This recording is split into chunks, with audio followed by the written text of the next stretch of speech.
mga pamangkin! This is Tita Kim and welcome to my YouTube channel. Ngayon, mapapakinggan ninyo ang isa sa mga storya mula sa Dear Tita Kim. But before anything else, please do subscribe and hit that notification bell para updated kayo araw-araw. Enjoy! You can call me Rika na lang po. Wow, Tara, you can call me Rika. So Rika, how old are you? 31 po. 31 and you are from? Pangasinan. Pangasinan. So Rika is 31 years old from Pangasinan. So Rika, what's your problem? Anong problema mo? Bakit napatawag sa Dear Tita Kim? Yeah, Tita Kim. Pwede sakit na lang po ng ulo ko. Sakit na ng ulo. Ako din ang sakit na nga ng ulo ko eh. Diba? O ano na? Bakit masakit ang ulo mo? Hindi po, okay. Meron po kasi akong karelasyon. Matagal na po kami.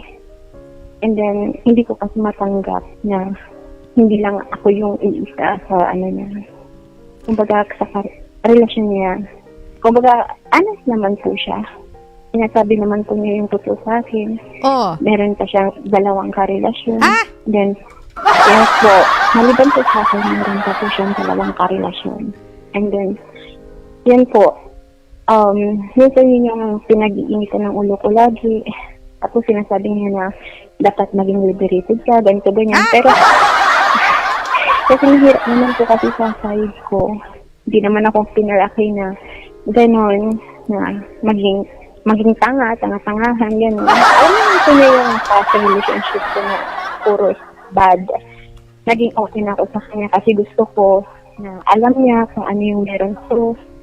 Then, sabi niya naman kasi na prangkahan. Teka lang ha, teka yun lang. ang- Linawin ko lang, may jowa ka. Ilang taon na kayo ng jowa mo? May jowa po ako. Ha? Ilang taon na kayo ng jowa mo? Bali 8 months na po. 8 months na, tapos meron pa siyang dalawang karelasyon. Ang sinasabi niya sa'yo, dapat maging open-minded ka, dapat maging liberated ka, ganon. Dapat daw po, liberated ako. So, kumbaga, parang gusto niya, acceptin ko na meron pa siyang ibang GF na gano'n. Gusto niya tanggapin mo na lang na meron siyang ibang mga karelasyon, yung wala ka lang magagawa kundi tanggapin na lang. Opo. Pero nasabi niya, okay lang daw sa lalaki kasi lalaki sila, hindi katulad ng babae. Pero, ang hirap ko kasi tanggapin yun eh. Babae po ako eh. Siyempre, ang babae, madaling masaktan, madaling magselos. Anong number niya yung jowa mo? Tatawagan natin yung jowa mo ngayon. Paki-explain niya sa akin yung logic niya.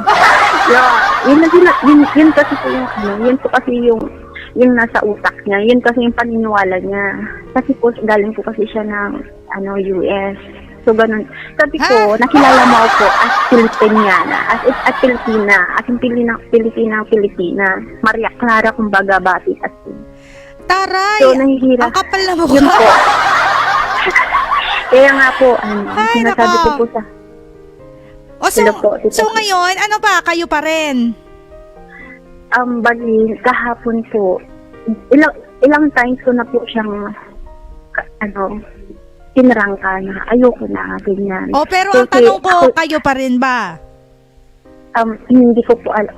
Kahapon, nakipaghiwalay po ako, pero siya gusto niya, sabi niya, na ako, nasaya daw siya sa akin, lahat ng Pero gusto mo pa niya ba? Hirap na nga po ako, Tita Kim. Gusto mo ko pa na ba? ayoko.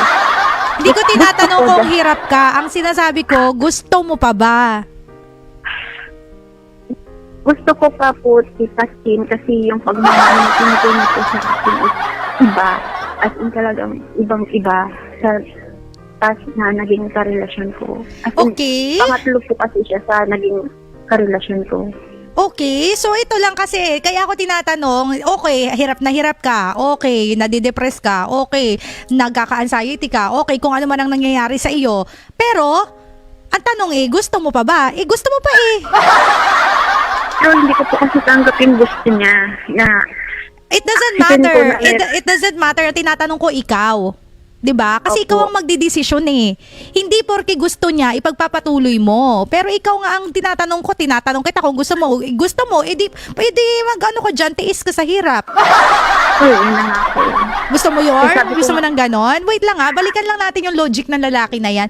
Ano bang number ng lalaki na 'yan? Parang katawagan lang natin, ha? Kasi yun po yung Hindi, it's not about the culture. Kasi parang inaano niya na, kasi galing ako ng US. Kaya, kasi sa amin sa US, may batas ba sa US na pwede yung mga lima-lima? Tatlo-tatlong jowa na sabay-sabay. Paki-clarify nga sa akin kung may ipinasang batas sa US na pwede yung lima-limang jowa, tatlo-tatlong jowa. Kasi as far as I know, hindi pwede yon. 'Di ba? Siya lang ang nagdadahilan na may ganun. Ano ba siya, mambabatas? Presidente ng United States of America in the universe? Para sabihin? And morality-wise, hindi naman talaga tama na may jowa kang isa, may jowa ka number 2, may jowa kang number 3. 'Di ba? So, alam mo, Yun na nga po. kung ikaw ay isang babae at naniniwala ka sa logic na gano'n ng isang ng lalaki dahil sinasabi na mahal ka, hindi ka niya mahal. Ano sinasabi mong mahal ka ng lalaki? Alam mo, ate girl, kung ako titingin, hindi sa pagiging judgmental, pero sige na lang, judgmental na lang kung sa tingin judgmental, paano mo masasabing mahal ka ng lalaki? Pinagsasabay-sabay nga kayong tatlo. I-explain mo sa akin yon. Paano mo masasabing mahal ka niya na sabay-sabay kayong tatlo at sinasabi ikaw ang mag-adjust ha? Parang sinasabi, babaera ako, mag-adjust ka ha? Yun na nga po eh. Prangka po siya magsabi. Tapos ngayon, sinabi niya po sa akin nung sinabay ko yung lahat ng sama ng loob ko kahapon. Sabi niya, 2 na lang kayo. Ay, taray! Aantayin daw kung sino yung mas matibay sa aming dalawa. So, ano dapat magpasalamat ka pa na 2 na lang kayo. Ganon ba yon? Yun na nga po eh. Kakaloka ha, naloka ako ng gano'n. So, hindi ka mahal, 'di ba? Alam mo kasi kung hindi ko ipapamukha sa iyo na hindi ka na mahal, hindi ka titigil sa kabaliwan mo eh. 'Di ba? Ikaw na nga nagsabi Maria Clara ka. Ikaw na nga nagsabi hindi ka tanga-tanga. Oy, ba't nagpapakatanga ka? Yun na nga po eh. Siguro po sa sobrang pagmamahal sa kanya. Kaya, Hindi yun sobrang Yun na nga, hirap. pagmamahal na rin eh. Sobrang katangahan na din yun eh. Sorry hindi lang yun sobrang pagmamahal, sobrang katangahan na rin yun. Ano ba talaga? Matalino ka bang tao? Tanga ka? Sorry nagiging tanga sa for the word. pagmamahal. Ha? Sorry for the word. Yes po. Pero gusto kong Accept ko naman po yun. mahimasmasan ka eh. 'Di ba? Alam nyo, kung may mga babaero, mga tao, alam niyo na ang dami nilang mga jowa, inamin na nga sa inyo na marami siyang jowa, tapos hinayaan nyo pa rin, hindi na yung babaero yung may problema, ikaw na. 'Di ba?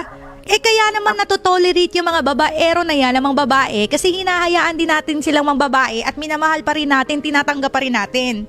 'Di ba? Walang matutukso kung walang nagpapatukso. At hindi rin mabababae yan kung walang mga kumakagat na mga babae. Gets nyo ba? Hindi magiging babaero yung isang lalaki kung walang mga babae na sumasagot kahit na alam nila na taken na yung lalaki. So, in that case, hindi lang siya ang problema, may malaki ka ring problema. Kasi hinahayaan mo na magpakatanga ka sa sinasabi mong pagmamahal kahit na alam mong mali na. Yun nga po eh. Diba? Minsan nga po, papaisip na lang po ako na bakit pa siya dumating sa buhay ko. Kasi Hindi, alam mo ang masisipin mo, bakit mo pa siya tinatanggap sa buhay mo?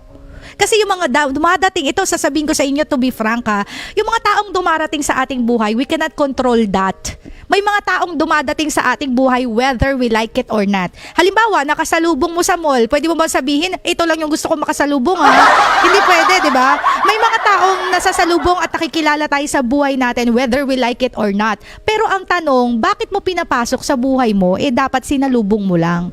Gets mo ba? Bakit mo minahal ng todo-todo? Bakit ka pumayag? Yan na nga po eh. Ako po yung naging unang karelasyon niya. And then naging totoo siya sa akin. Then nung time na hindi ko na po kaya, nagtrangka na rin po ako na ayoko na. And then nung time na sabi niya, hindi niya rin daw niya kaya. So yun po, yung last na conversation namin is kahapon. And then, yun, lagi na lang niya akong chinachat, lagi na lang niya akong tinatawagan, na ganyan. And then, binlock ko na nga po siya. Gumamit pa ng ibang account. O hayaan mo. 'Diba? So kahit saang husgado, kahit saan tayo magkita, hindi niya pwedeng i-justify na tama yung ginagawa niya. Tapos ikaw pa yung papag-adjust niya. Sinasabi niya, oy, babaero ako mag-adjust kayo mga babae Kaya nga po pinaubaya ko na nga lang po eh. Kasi sinasabi niya nga po na dalawa na lang kami. So sabi ko, give up na lang ako. Paubaya ko na lang dyan sa isa. At So least, dapat deserve niya. magpasalamat ka talaga na dalawa na lang kayo. Nakakaloka. Naloka ako. So ito na lang gawin natin, ate. Ano na nga pangalan ito ni ate? Si ate. Ano na nga pangalan mo, ate? Te. Rika. Hello. Oh, ate Rika. Nakikinig ka ba? Ate Rika. Uy, Rika. Hello. Nawawala po. Oh, nakikinig ka ba, Rika? Sige po, Tita Kim. Sige po. Yes. So, Rika, ito na lang gawin natin. Tigilan mo na lang yung katangahan mo. Okay? Wala na akong ibang gustong sabihin sa'yo, kundi itigil mo na yung kahibangan mo, yung katangahan mo. Diba? Ano bang tawag natin doon? Ano bang tawag natin sa isang tao na alam niya na nga mali, patuloy niya pa rin ginagawa? Diba ang tawag doon tanga? Ay nako, tawagan natin ulit ito si Rika ng masermo na natin ng todo-todo. Ay nakakaloka. Sabi ni Jocelyn Tulib, real talk, ha ha ha. Ayaw na pong sumagot ni Rika, masama na yung loob niya kay Tita Kim. Bala ka dyan. Ayan, sumagot na siya. Wait lang ha. Usapin natin ulit ito. Ay nako, durugin natin si Rika. Hoy, mamaya na kayo tumawag. Kausap ko pa si Rika. May sinisermonan pa akong iba. Wait lang, ha? Easy lang kayo dyan. Chill lang kayo. Basa muna tayo ng mga comment dito. Sakit ng tiyan ko, kakatawa sa topic. Yung iba dyan patawa-tawa lang, pero ganyan din kayo, no? Nakakaloka kayo. O, Rika, ikaw ba to? Yes po. Oh. So, ito na lang, Rika, ang gagawin natin. I-summarize na lang natin itong lahat. Oh. Number 1, tigilan mo na yung katangahan mo kasi sa'yo yan nakasalalay eh. Kahit anong pursue sa'yo ng isang lalaki, kung hindi ka bubuka ka or hindi mo siya i-welcome sa sarili mo, walang mangyayari. So ang sinasabi ko, ikaw ang may control dyan. So itigil mo na yan, ha? Yes po. Oh, pangalawa, hayaan mo siya sa buhay niya. Kasi kung i-entertain mo pa yan, pagkatapos ng call na ito, magbabalikan na naman kayong dalawa. Yan ang ako eh. Oh, itigilan mo na. May power tayo to control yung mga taong pumapasok or pinapapasok natin sa buhay natin. Huwag mo nang i-stress yung sarili mo. Ang pangit na lang naman na habang buhay na ka na lang na tatlo kayo. Diba? Na dapat magpasalamat ka pa kasi dalawa na lang kayo, ha? Yun ang proud pa nga po siya eh. Oh, diba? Minsan nga po, una na po naging marupok ako. And then, nung natauhan na, yun na, nag-give up na, tsaka nagpaubaya na lang po kahit na masakit sa side ko. Yes. Kahit na ako po yung nauna. Yes. Alam mo, it doesn't matter kung ikaw ang nauna o ikaw yung pangalawa o ikaw ang pangatlo. Kahit ikaw pa nauna, knowing na nagloko siya, ibig sabihin hindi ka ganun kamahal. Kasi kung mahal ka ng tao, sapat ka na sa kanya. Pero dahil hindi ka sapat sa kanya, ibig sabihin hindi ka mahal. Yun lang yun eh. Ano nga po eh. Ba't naghahanap ng iba kung talagang mahal ka talaga? Yung mga taong mahal ka, hindi ka pa ulit-ulit sasaktan. Hindi ka pa ulit-ulit aabusuhin. Pero anong ginawa sa'yo? Hindi ka lang sinaktan, inabuso ka pa. May mind setting ka pa na tama yung ginagawa niya, na parang ikaw pa yung mali, ikaw pa yung mag-adjust. Yun, tama po kayo dyan, Tita Kim. Yun po laging sinasabi niya sa akin. Na parang pinapalabas niya na tama lahat ng mga desisyon niya. Alam, patawagin mo sa akin, ha? Bigay mo yung number, ha? Patawagin ko ngayon. Kung gusto mo, tawagan natin yan ngayon. I-explain nyo nga sa akin paano nangyaring naging tama yan.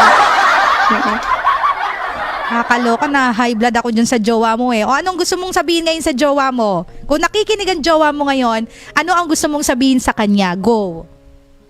Ayun, congrats na lang sa inyong dalawa. Magpakasaya kayo.